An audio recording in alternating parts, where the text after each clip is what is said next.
ইউরোপীয় ক্লাব ফুটবলের সেরা ৫ আসরের ৩টি শিরোপা নিশ্চিত। গত সপ্তাহে প্রথমবারের মতো জার্মান বুন্দেসলিগার শিরোপা জেতে বিয়ার লেভারকুসেন। এ সপ্তাহে ইতালিতে ইন্টার মিলানোর পর ফ্রান্স লিগে শিরোপা নিশ্চিত করেছে পিএসজি। এই তিনটির মতো স্পেনে একতরফা শিরোপা জয়ের পথে রিয়াল মাদ্রিদ। জমজমাট লড়াই হচ্ছে শুধুমাত্র ইংলিশ প্রিমিয়ার লিগে। ইউরোপীয় ক্লাব ফুটবলের হালচাল জানাচ্ছেন রায়হান রাসেল। ২২ এপ্রিল মিলান ডার্বিতে এসি মিলানকে ২-১ গোলে হারায় ইন্টার মিলান। এতে নিশ্চিত হয়েছে চলতি মৌসুমের লিগ শিরোপা। এরপর আরও এক ম্যাচ খেলে জয় পায় ইন্টার, তবে টানা ২ ম্যাচে ড্র করেছে এসি মিলান। এছাড়া ড্র করেছে জুভেন্টাস রোমাও। ওয়ালটন ফ্রিজ কিনে অনেকের মতো আপনিও হয়ে যেতে পারেন মিলেনিয়াল। সেরা পণ্যের সেরা অফার।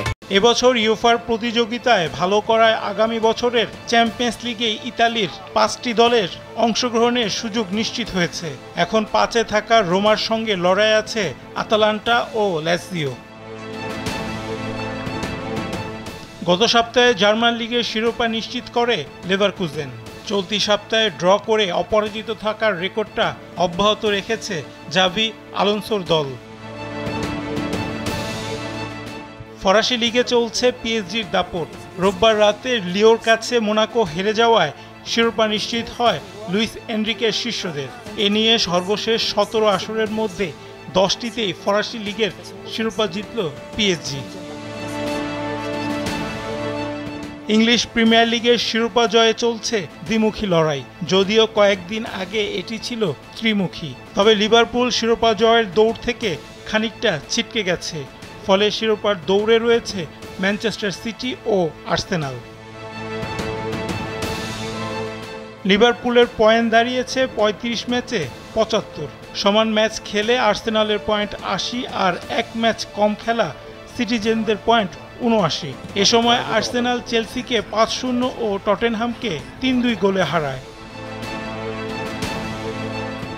ম্যান সিটি নটিংহাম ফরেস্টকে ২-০ গোলে ব্যবধানে হারানোর আগে ব্রাইটনকে হারায় ৪-০ গোলে।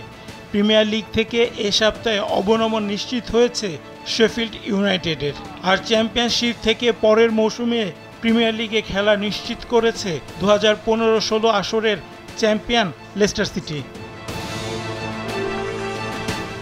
স্প্যানিশ লা লিগায় একটু অপেক্ষা করতে হচ্ছে রিয়াল মাদ্রিদকে।